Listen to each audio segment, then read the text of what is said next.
few other folks within the writing program at the Y, and they were intrigued by some of the features that our platform offers.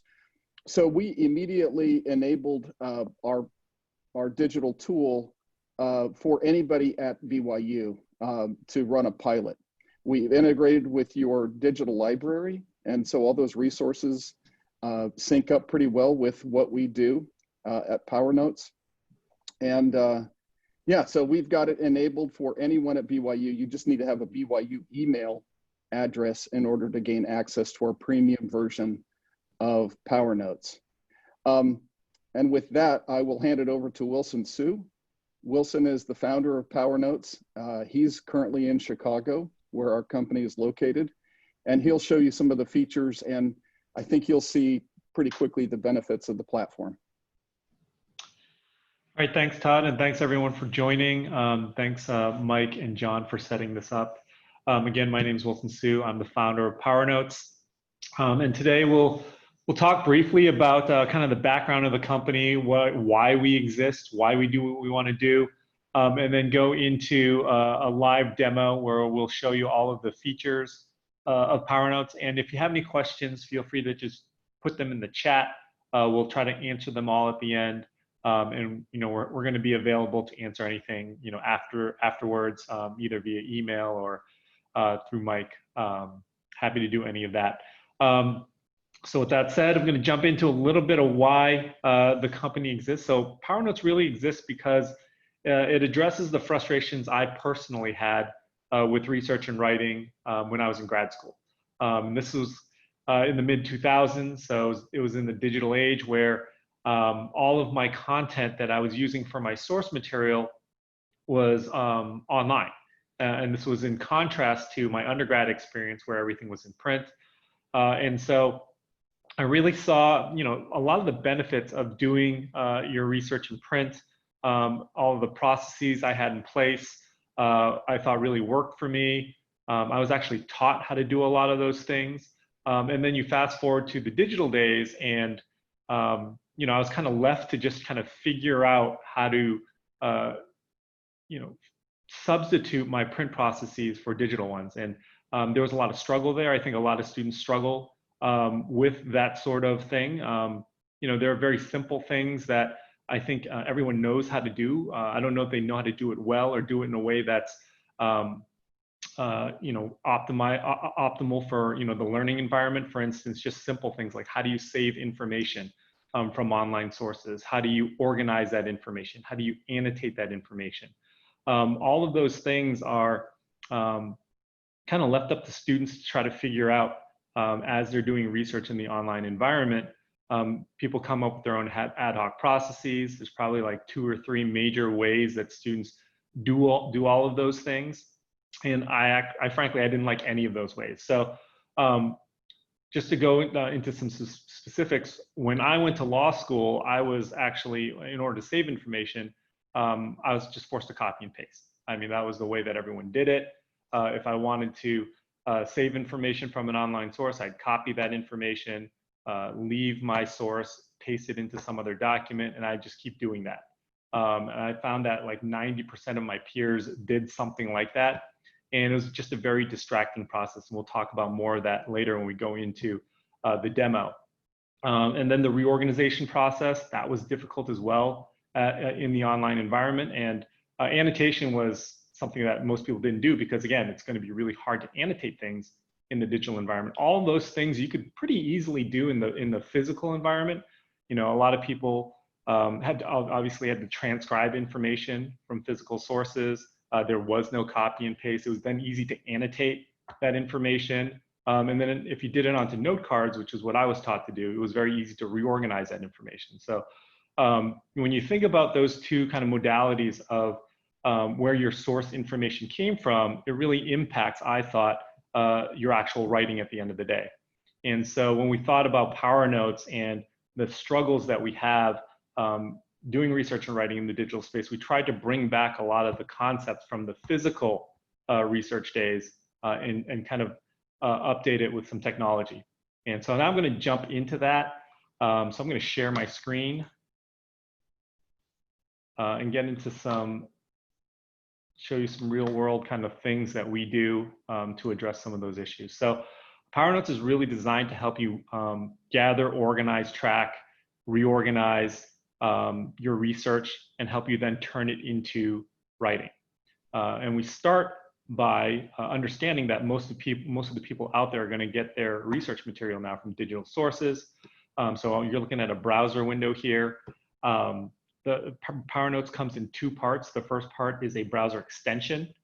We chose a browser extension so that it would sit on top of your browser, allow you to capture and organize everything that you viewed in your browser.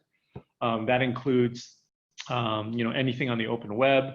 As Todd mentioned, we integrated with your library's proxy server, so it includes all of your library's databases. It includes any PDF, either online or on your computer. It includes your LMS, whether it be Blackboard, Canvas, Moodle, D2L, doesn't really matter. It works on the vast majority of electronic textbook platforms. So the whole concept is we want to enable you to capture anything from your digital sources and incorporate them into your PowerNotes outline. And I'll show you how that works over the next several minutes. Right now we support 3 browsers. We support Google Chrome, Firefox, and Microsoft Edge. We're working on Safari support. We hope to have that by the end of the year. Once you have the extension installed, you'll see this right-hand sidebar, we call it. At the top of the sidebar, you'll see the current project that you're in.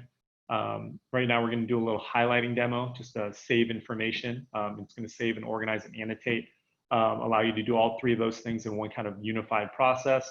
You can switch between projects. You can have any number of projects ongoing by clicking on this drop-down menu. As you can see here, I have a lot of different projects. Since you guys are at BYU, again, Todd mentioned if you use your BYU email address to create your account, you'll get unlimited projects. So you'll have kind of unfettered access to the product. Below that, you'll see 2 topics, and I'll show you, more about those topics later on. But you'll start to see, as we gather information, all of your research populating in the sidebar to give you kind of like a real world rolling understanding of everything that you've gathered so far. All right, so now I'm going to jump to the left side. So this is the actual content of the browser. One of the things we wanted to do, one of the first things we wanted to address when we built PowerNotes is the whole copy and paste process of digital research. And so I did not like the copy and paste process. Again, as I mentioned before, the biggest issue I had was that anytime you wanted to save something, you'd actually have to copy it here and leave your source entirely. And then you'd paste it in some other document, and you just kept doing that every time you wanted to save something. That led to a very kind of distracted process where I was constantly stopping or pausing my reading, prevented me from reading thoroughly, continuously, and was just something that was really frustrating when it came to really trying to understand the material that I was presented with. So with PowerNotes, the first thing we wanted to do was eliminate copy and paste from the process. So instead of copying and pasting, if you want to save something in PowerNotes, you just highlight it, and then this box is going to pop up. At the top of the box, you'll see the name of the project that you're in. Below that, you'll see those 2 topics again. And so the topics are there for a very specific reason. We're trying to prompt students or researchers to organize their information as they come across it. We start them off with generic topics because we don't know what they're going to write about. And to a large extent, especially if they're an undergrad or a freshman, when they start their research project, they're probably not going to know what's important yet. So we start them off with background, a new topic, but we make that organizational structure really flexible so that you can really easily add to it, change your topic names on the fly, so that as you do more research, as you learn more, you can make your organizational structure more sophisticated over time. And I'll show you how that works over the next couple minutes. So right now I'm going to select background. The next thing it does is it prompts you to annotate what you just highlighted. As I mentioned before, annotating in the digital environment's not that easy. I mean, again, you'd probably have to use another document to store all your annotations. We wanted to make it a lot easier because all of the studies that we've seen show that annotation is something that really helps to improve reading comprehension and retention in the digital space. We work with a lot of professors on digital reading, and a lot of their focus is around annotation. But we understand that most students don't annotate digital content because, again, it's not easy to do. So we're going to make it really easy. in a number of ways, and this is the first way. So as soon as you select something you want to save, select the category, it prompts you to annotate it. You can take whatever notes you want, and then you can just continue on reading. So we made it kind of as efficient a process as possible to save information. So you just highlight, select your topic, take your notes, continue on reading. On the right side, I'll point you to the sidebar again. It'll show you what you've captured by doing those steps. So the first thing is all of the information that you do highlight is in quotation marks here, so you know it's not yours. Your annotations are always in a separate field that you can always edit at any point in time. We automatically save a link back to the source, so you can come back to this at any point in the future, get more context, or do the citation or whatever. One of the biggest issues that we found, especially with undergrad students, is that they'll leave their citation process to the end of everything. So right before they turn in their paper, they've done their research, they've written it, then they try to go back and find all of their sources that they used. And if they can't find something, that's when they get into some plagiarism trouble if they decide to keep that source in their paper. And so that's something we're going to prevent with PowerNotes. Every time you do highlight something, we're automatically going to save a link to the source so that you can always easily come back to this, do whatever you need to do to grab the citation information. And all of this is in a single kind of card. We call it like a digital card. And it's filed under the topic that you choose, in this case, background. Also very easy for you to edit topic names on the fly. You can change it to whatever you want. And then the next time you do highlight something, that change is already going to be there. Really easy to capture information, keep it organized. One more thing is that it's also very easy for you to add topics on the fly. So if I want to come across something that doesn't fit within my current organizational structure, but I know it's going to be important, I can just click on this little add topic button. It'll open up a new field where I can type whatever topic I want, drop into my new topic, and then continue on reading. And then in the sidebar here, we'll have added that topic. So we're going to add structure as the student goes along based on what they think is going to be important. I'm going to now jump to another type of source. So this is something on the open web. It's the Atlantic. It's a news source. To just show you another feature. So again, it works the same way here. You just highlight, I'll add a topic called current events. Drop into my new topic. Take some notes, and something you'll notice here is this little gray quotation icon. And so for everything on the open web, we're also going to grab metadata from the website automatically just by you highlighting it. And we're going to grab the metadata you need to create a citation. You can view that metadata by clicking on this gray quotation icon, either here or in the sidebar.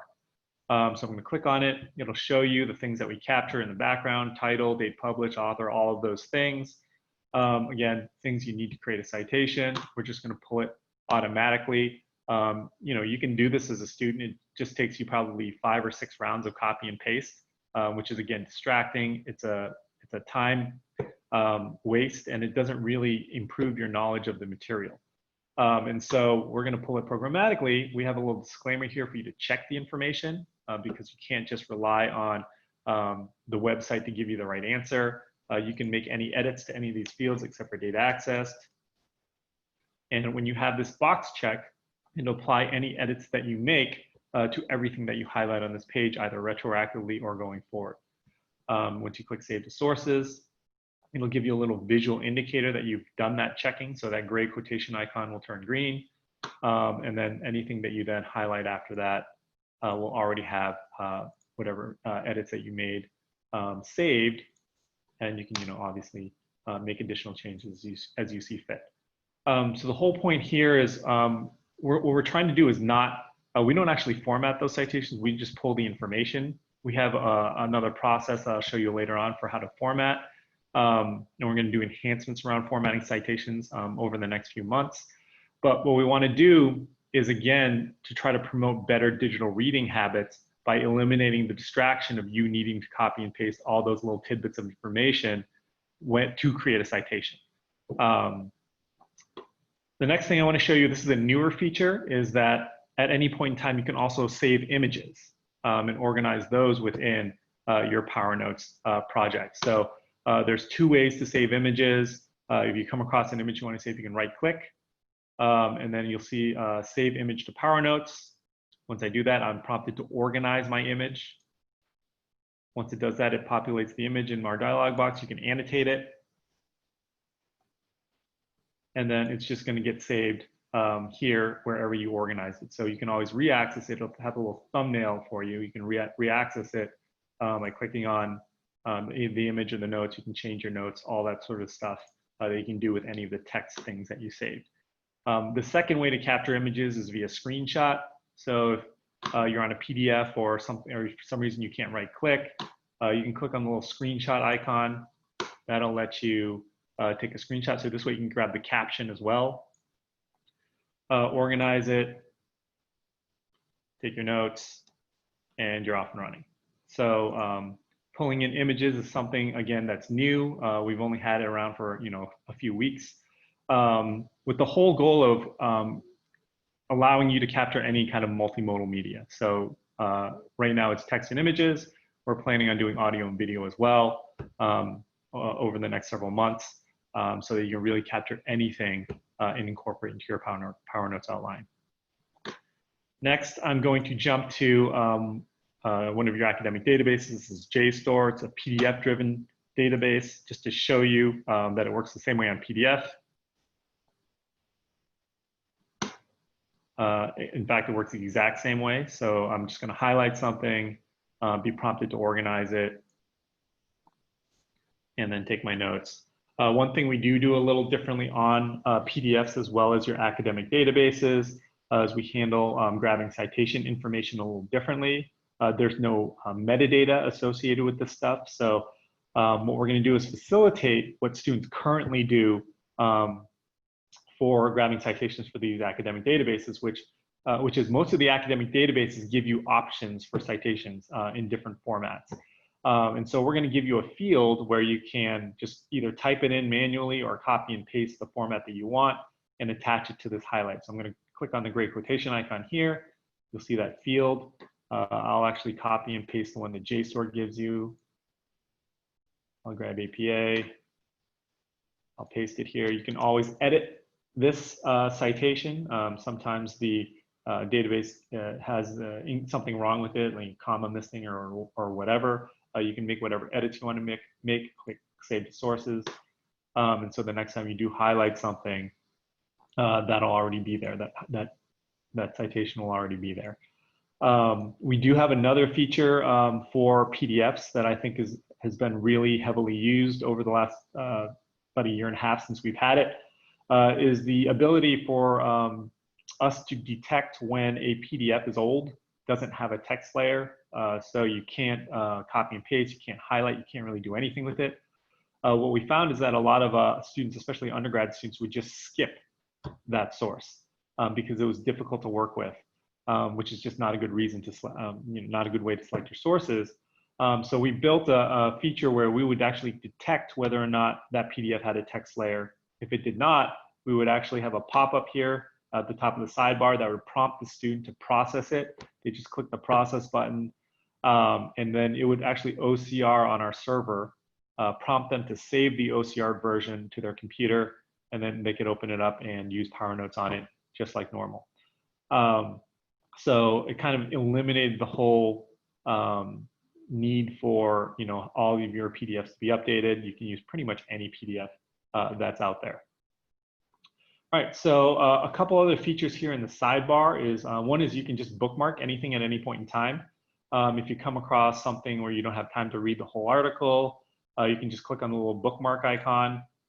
It'll create a bookmark section within your project.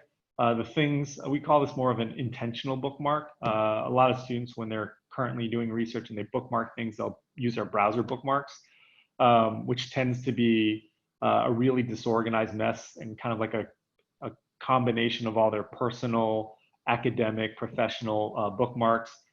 Things get lost in the shuffle. You don't remember why you bookmark things in the first place.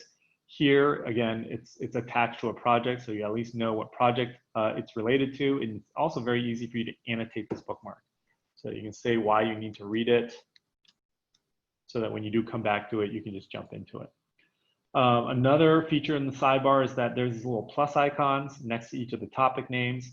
And these are for incorporating your own thoughts. So right now, if you look at all the annotations here, they're associated with outside sources. If you want to create an annotation that's not, just click on that plus icon. It'll create a blank note card for you to type whatever you want. A lot of times at this stage of the process, students will have questions. Or they'll have great ideas.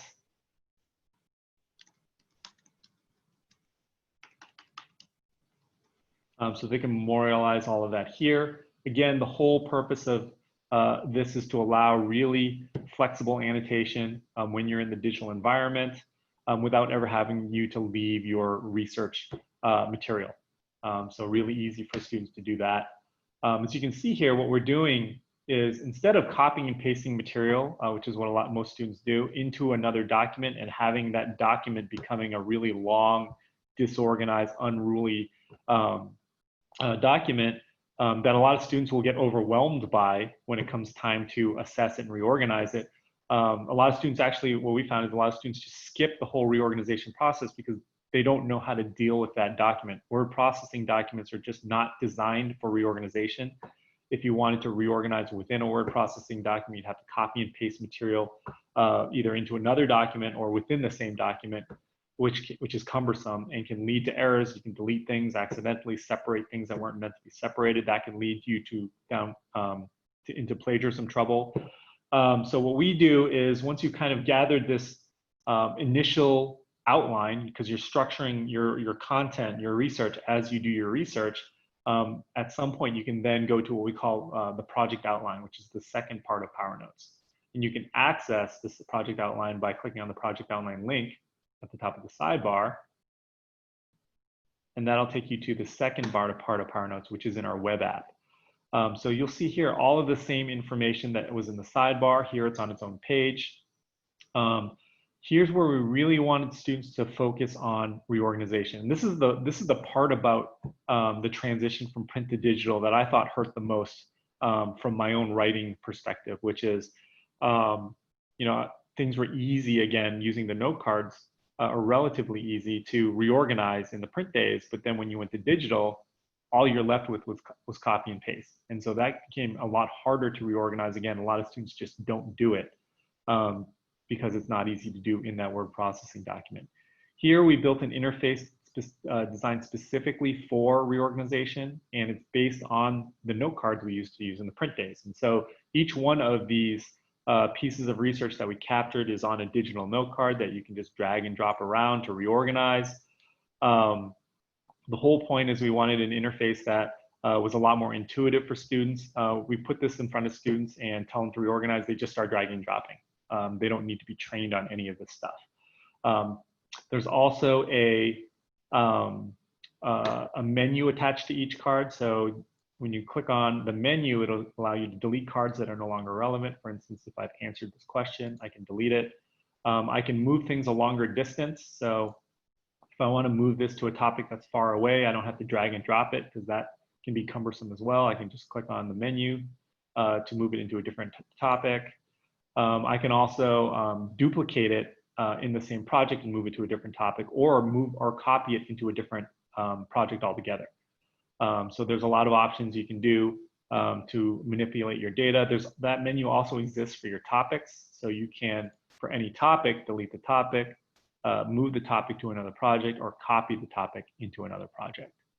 This is something we created for capstone projects where students are doing a lot of mini projects that lead up to something bigger. Easy to do that now with PowerNotes. There is also on the organization front a topic manager. So when you click on the topic manager over here on the right side where you have all your filters, it'll bring up all of your topics in a list, and then it'll let you do things like reorganize your entire outline by dragging and dropping topics around. So you can just move these around and everything behind it will move around with it to reorganize things on a very large scale. You can also use this interface to add topics, delete topics, change colors associated with topics, change the names of topics, really whatever you'd want to do to reorganize and manipulate your information. There's also several download options. So the first one we created obviously was the download to a word processing document. When you're ready to start writing or you need to turn something in, this was the way you did it. We'll come back to this in a second. The next way is to export all your information into a spreadsheet.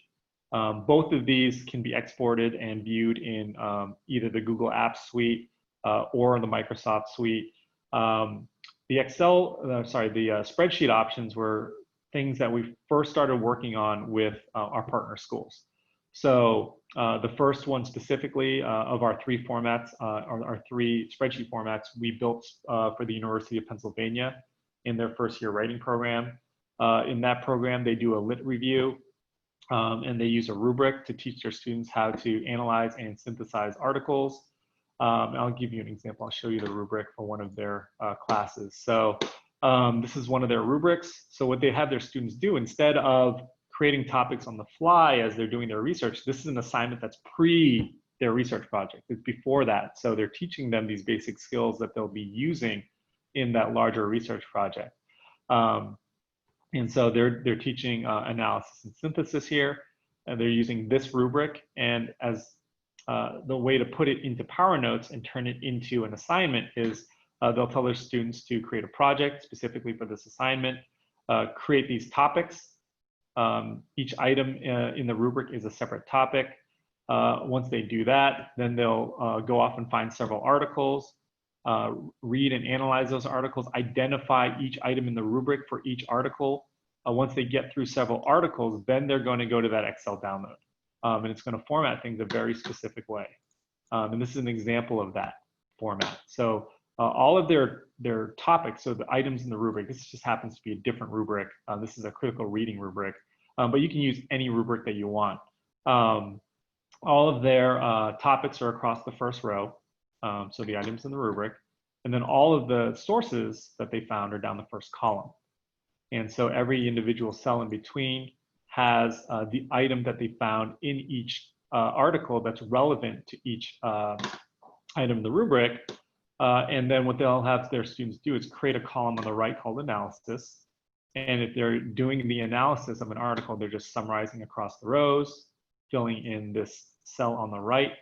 And then more importantly, if they're doing synthesis, they're going to have them create a row at the bottom called synthesis. And when they do that, they're just going to summarize down the columns and fill out this cell at the bottom. And then they would turn that in, just post it to Canvas.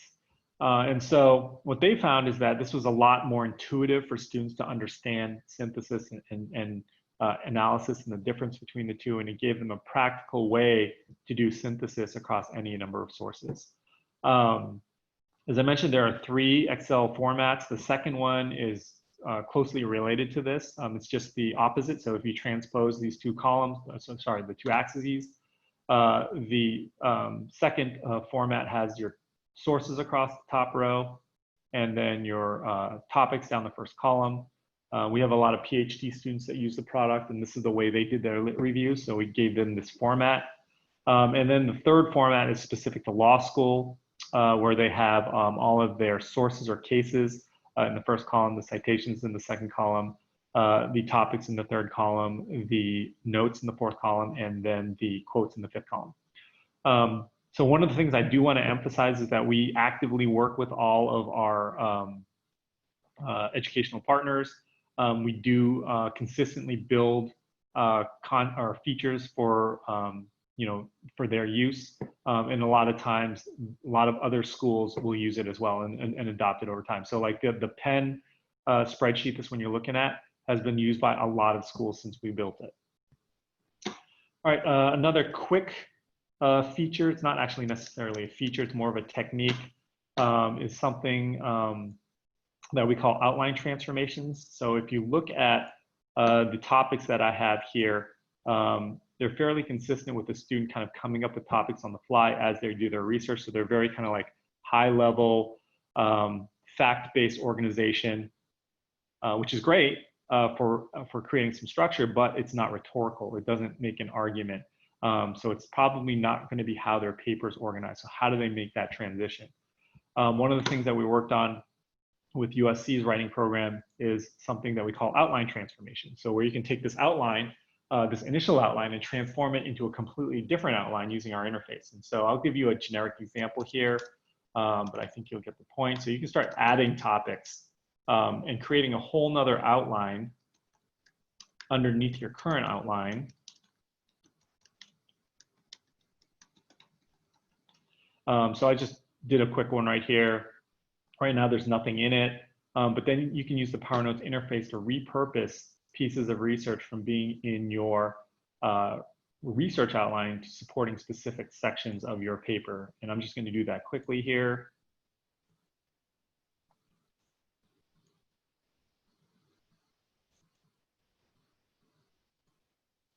I've seen people or heard of people doing this using multiple word processing documents and just copying and pasting stuff back and forth. This just makes it a lot easier to manage and a lot quicker to do while still forcing the student to use their brain to do it. We're not doing it for them. You can still continue to reorganize, move stuff around. You still have your blank note cards, so you can start to incorporate actual sentences, start writing. You know, if you have non-digital sources, you do a lot of primary research, you did some interviews. You can incorporate any of that stuff. The whole point is we want students to be able to incorporate really anything into their PowerNotes outline. The whole point of getting them a lot closer to that first draft, because that's the most difficult part for students. When you're ready to start writing, then you can download this to the Word document or Google Docs. And it'll have all the same information, but there's going to be a lot of white space so you can write around things. The images will be included as well.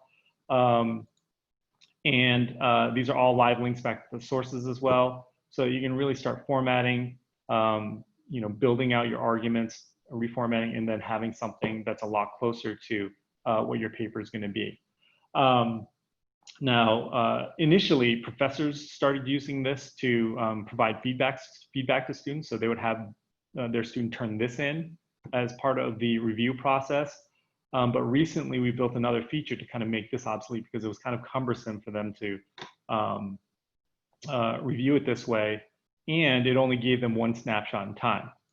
So we added a sharing and feedback feature, and I'll kind of switch my format here to better illustrate how that feature works. So I'm going to do a side-by-side format here. So these are the same projects, just viewed by different people. On the left side is the original researcher. There's this little sharing icon that they can use to share their project with any number of people. They would enter their email address here so that that person would get an invite to view their project. All of the people that have been invited and shared with show up here on the right side. They can remove anyone from the share at any point in time. Once it's shared with someone, they're going to get this view on the right. The only difference being that you'll get this purple banner at the top letting you know that this is not your project, and that it's been shared with them, and that they can only view, comment on, and download the project. They cannot otherwise edit the project. So all of those, you know, drag and drop features are disabled. You can't edit their notes. But what you can do here is provide feedback. And so if they share their project with you right at the beginning, you'll be able to see everything they do right from the get-go. And you'll be able to do it in a way that's live, because this is built for synchronous applications as well. So in class, like peer review is something they'd use this for at Stanford. The whole point here is they can't edit, but they'll be able to comment. So at any point in time, if you hover over a piece of research, you'll see this little comment link appear. When you click on it, it'll open up a dialogue for you to make whatever notes you want to make to tell the original researcher. So you can say things like, you know, find a more authoritative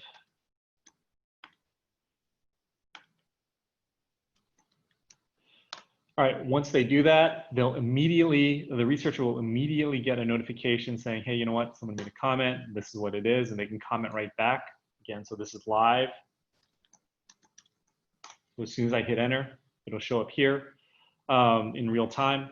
And so again, this is built for that in-class sort of activity, as well as for remote learning, particularly when you're providing, doing things in conference with a student, or if the student is interfacing with the writing or tutoring center, they can share their project with the tutor, and they can have them back and forth about anything in their project. There are also project level comments. So at the top here, you'll see a section that's not associated with any individual piece of research. You can make any number of comments here and go back and forth again in real time. So you can use PowerNotes for synchronous and asynchronous applications. There's also a feature here that allows you to just quickly give feedback to students. So if you want to just see, what I want to see when the student worked on everything, so I can sort all of their information or resort it by any number, these two other ways. So by date, I can see, okay, these are all the days that the student did something, how much they did on each day. You can jump into any specific day. So the student can do this as well. So, but they're not connected through the internet. All these sorts are directly in browser. So you can sort all you want and won't change how the original user views their data. Wilson? Yep. Sorry to interrupt. We've got a few questions here in the chat. Ophir, and I apologize if I butchered your name, Ophir. Ophir's asking if you need to have the tool in order to access the comments. You have to have the sharing. You have to have an account, and you have to share Okay. with someone that has an account. Okay. If you don't have an account, if you do have an account and you share with someone that doesn't have an account, they'll get an email letting them know that someone wants to share and get feedback on a project, and to how they can create an account. So that's kind of how that works. Okay. Another question from Valerie is, can text, photos, and annotations be downloaded to Microsoft PowerPoint? Not PowerPoint directly right now. That's something we're going to be doing. So we're going to have a bunch of different downloads. We're going to have downloads to PowerPoint, download to LaTeX, download to HTML, depending on what kind of project you're doing. Right now, it's just word processing and spreadsheet, but we are planning on doing those other downloads. Once you get it to word processing document, then it's not super hard to get things then into a PowerPoint. But that's the only way to do it today. Okay, great. And one final question from Shalom. Again, I butchered the name and I'm so sorry. Is there an option to allow collaborators to edit as well as comment? Yeah, so in about 2 weeks, you'll see that feature. We're working on it right now. We anticipate that it'll be ready in July. So what'll happen is, instead of, when you click on the share modal, instead of just having it be a feedback, each person will have a different set of permissions. Will they be able to just comment on, or will they be able to edit? And so if they're able to edit, you're a collaborator, and you can actually have multiple people on the same project do their own research streams, combine it into the same PowerNotes project, and have everything funnel into that project, and then be able to edit and manipulate their data simultaneously. You can actually do that today. It's actually a student hack that's discussed on our blog, where the way that students figured out how to do it, and we didn't even know you could do this at the time, is to share credentials. Obviously, we don't want students sharing credentials irresponsibly. So we tell them how to do it in a way where they don't have to compromise their other projects or their private work. We tell them to create another PowerNotes account specifically for collaboration, because anytime you create an account, you get one free project, even if you're not a member of a school that's a partner school. And so that's typically enough to do their collaborative project. But they're not going to have to do that in about 2 weeks, when we have our formal collaboration, where you're going to be able to set permissions in this screen. Awesome. And another question from Bradley. What if someone has already included lots of information in some other tool, such as Evernote? Can they export and import from PowerNotes to and from other tools? Right now, no, or not easily. Right now, I mean, it's just for kind of starting off a project. That we're thinking about different things, different ways to import. For instance, we're going to have one of our next not next, but something on our roadmap is to integrate with Google Docs and Microsoft Word so that, if you're able to pull stuff like out of Evernote into a Word document or anything like that, then you can start pulling stuff from that Word document into PowerNotes. You can do it in a roundabout way in PowerNotes by converting that document to a PDF because we'll be able to pull stuff from any PDF. But it won't be as seamless, and you'll still have to like organize everything because Evernote's just not built for organization. It's actually fairly difficult to organize stuff in Evernote. But if you want to put that into PowerNotes, we're going to force you to organize it because that's what we're all about is keeping you organized. And so I'd answer that with like a not really a way. There's ways to do it, but I wouldn't consider them easy. Because Okay. what we're trying to do is fairly different than what Evernote is trying to do. Right. It's a different approach. Yep. Okay, so you can also sort by source. So these are all the sources that I use. Jump into any specific source, whatever you want to do, comment on those. The whole point is, again, giving you some quick tools on how to provide feedback earlier. A lot of professors like this, and they started using it when they were forced to go online in the spring. They like this because then they could jump in at any point in time early on in the process, fix the errors that the students were making that were just conceptual errors, like following the directions errors, like they were just doing the wrong thing. Such that, and you fix that early, it gives them a lot of time to adjust course, such that when you get that first thing that you want to read, whether it be a draft or an outline or whatever, that it's going to be right. And you don't have a lot of students off in left field spending a lot of time doing the wrong thing. And students appreciate that as well because they don't want to be wasting a lot of time. So those are all things that we can help you with, advise you on. We have we've gained a lot of experience over the last couple of years on how schools and programs and professors have used PowerNotes. Those are all things that we can share from a knowledge perspective. And we also have our blog, which is just blog.powernotes.com, where it has kind of a lot of the key information. So we have a help section on our blog that has a bunch of posts on how to get started, all the tips, tricks, and hacks that students have come up with. A lot of the explanations for like the outline transformations and stuff like that, as well as video tutorials, which are actually going to be updating this summer.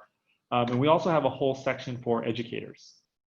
So a section on evaluating PowerNotes that has its own set of different videos specifically for professors and administrators that talk more about the pedagogical benefits of PowerNotes, why we exist. And then we also have a bunch of instructional support material, basically walking through how to do all of those different things that I showed you in the demo, the outline transformations, using rubrics. We have lesson plans here from schools. We're going to be adding to this all the time. So a bunch of materials here to support you. But one of the key things that we want to emphasize is that we're willing to, we have people, that will come and sit down with you and go through your syllabus and help you incorporate PowerNotes into your curriculum. In fact, in all the cases where we've integrated into the curriculum, there's very little change for you as the professor. You're going to keep your same assignments. We're just going to be able to wrap PowerNotes around it and say, hey, students, if you want to use PowerNotes to do this assignment, this is how you do it. And it's going to make it a lot easier for the students, and you're going to have a lot more visibility into what they're doing, especially in the remote context. So that's most of the demo. Todd, I think I saw a couple more things pop up in the chat. I don't know if you want to kind of talk about the questions that came up. Not so much questions, but more comments. Bradley was talking about an export-import combined with merge, that would be great to help with collaboration between PowerNotes users. Yep. But I think we kind of talked about that. I think we're up on all the questions. So let's open it up to anyone who has a question. Yeah, and you don't have to chat anymore. You can feel free to go live. Meredith has asked if students can upload PDFs into PowerNotes. Not into PowerNotes, but you can save PDFs onto your computer, open them in your browser, and then save passages and organize them into PowerNotes. So it doesn't have to be online. You can have whatever organizational structure on your computer. As long as you then don't move that PDF, we'll always be able to link back to it. And PowerNotes will work fine on all of it. And we can even grab the images out of PDFs too. Is there a limit on storage? We just imposed one for images. So there was no limit on storage before we had image capture, and now I think it's a pretty big limit on images. No one's hit it yet, obviously, but even if people hit it, we're going to see kind of how many people are using how much storage, and we're going to increase the capacity, particularly for our researchers that are part of partner institutions or people that pay for it individually.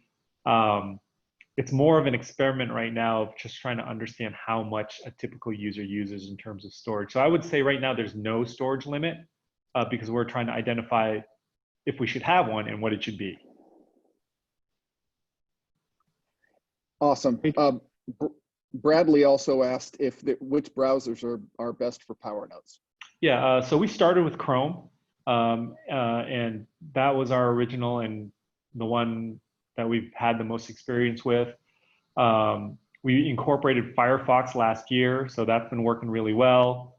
They pretty much have the exact same behavior. There might be a little bit of difference in terms of like accessing computer documents because we use the browser's kind of native file system access for your computer, and so they're slightly different for Firefox and Google and Chrome. And then just recently, a couple weeks ago, Microsoft moved Edge to Chromium base, and so you can install any Chrome extension into Microsoft Edge, and so we now support Microsoft Edge as well.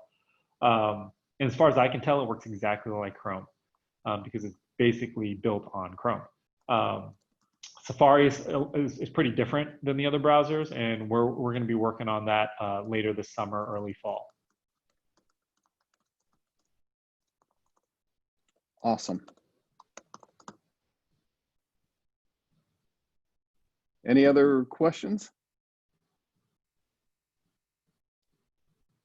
Okay. There's one in the chat. If we address that one yet, from Angela. If BYU doesn't continue with PowerNotes after 2020, would we lose our work?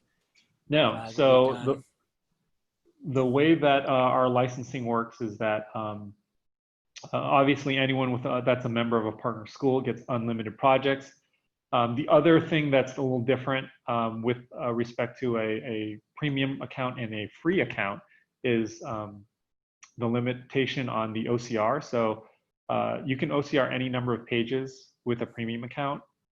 With a free account, it's limited 20 pages per article. And then we'll likely have a limitation on storage size for free versus premium once we understand what that should be. With that said, anyone that's a member of a premium institution that creates their account, has a bunch of projects, if their institution decides not to use it anymore, it would deprecate to a free account, in which you would still be allowed to use one account, and you can any number of shares. So the sharing can be, you can have 10 projects shared with you in one account that you can edit. And if you wanted to, you could buy an individual license for $5 a month or $50 a year. We have quite a number of, we started in law schools, and we have a lot of law school students that graduated from school and continue to use it in their law practice because it's a pretty affordable product, at least we think. And so, yeah, we don't kill your data. We don't do any of that. You can still actually access your non-active projects when we deprecate to a free account. You just can't add to them. So we want to make sure you still have all your data, and from our privacy perspective, you own all the data. We don't at any point know when you delete stuff, or we don't keep any of the stuff around. So we want to just make sure you have access to all your data. You can also at any point also just download all your stuff into documents. But no, we don't cut you off from your information. Thanks, Wilson. That hopefully that resolves your concern, Angela. Ophir also asked if there's a way to bulk download everything that one has in PowerNotes other than individual conversions to Word or Excel. Yeah, right now it's just individual downloads by project. We'll take a note of that. I mean, because that's not a bad idea to have a bulk download option. Todd, I'm looking at you when I'm saying that. Yeah. All right. I got it. Thanks. I'm in. Okay, Mike, anything else?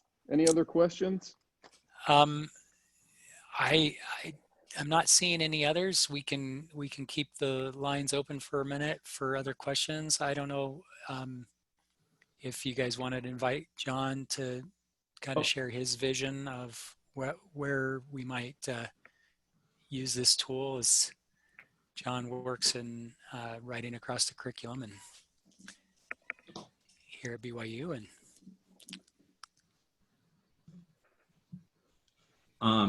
yeah, sure. I'll just be really, really brief. When we were first approached about this product, we thought that it met some challenges that our students face when they write from sources. And this may look different in some of your disciplines, but especially in first year writing where I work, a lot of the stuff that students write is sort of loosely connected summaries of sources or quotations, and they're kind of just sort of like this laundry list of everything they learned. And the organization features that Wilson showed especially were attractive to us because they allow students to start thinking about how these sources work in discussion with each other instead of just sort of spitting them back out in some kind of maybe what seems to us at least a less than purposeful order. And so we're really interested in that possibility and the way that allows students to start thinking about how different sources talk about the same topic or subtopic, how they work in parallel with each other or in opposition, or to highlight different aspects of a topic. And then the students, for instance, that I'm working with, we're just wrapping up some research writing right now. They get so much information at the end and they just feel overwhelmed about where does it all go and how do I put it all together. And I think when they're spread out, as Wilson alluded to, across like several different documents or sources, students get really confused. And I love the potential of what PowerNotes can do to help students see everything in one place and start to work through their organizational process and their writing process that way. So again, we had a pilot plan for winter semester that kind of went off the rails when COVID hit and everybody had to figure out how to move to remote learning, but we're planning to use this with some of our sections in the fall. And we look forward to seeing the potential that it has for our students and their research and their writing. So thanks, you guys. thank you, John. Thank you, John. Thanks, John. All right. Well, I think that brings us to our conclusion. We will be posting the recording on the Teach Anywhere website. And so be looking for that. And as you can see, Todd put both he and Wilson's email addresses in the chat. So you're welcome to reach out to them with questions. Let us know here at the CTL if there's anything we can do to help if you're interested in using this tool. And just to remind you that we'll be back again the same time next week with Pluralsight for those who are interested. And if you're not interested, if you know of colleagues that might be interested in Pluralsight, have them join us. So thank you very much, and we'll see y'all hopefully again soon. Thank you. Thank you. Thank you. Take care. Yeah, thank you very much to our presenters today, Wilson and Todd.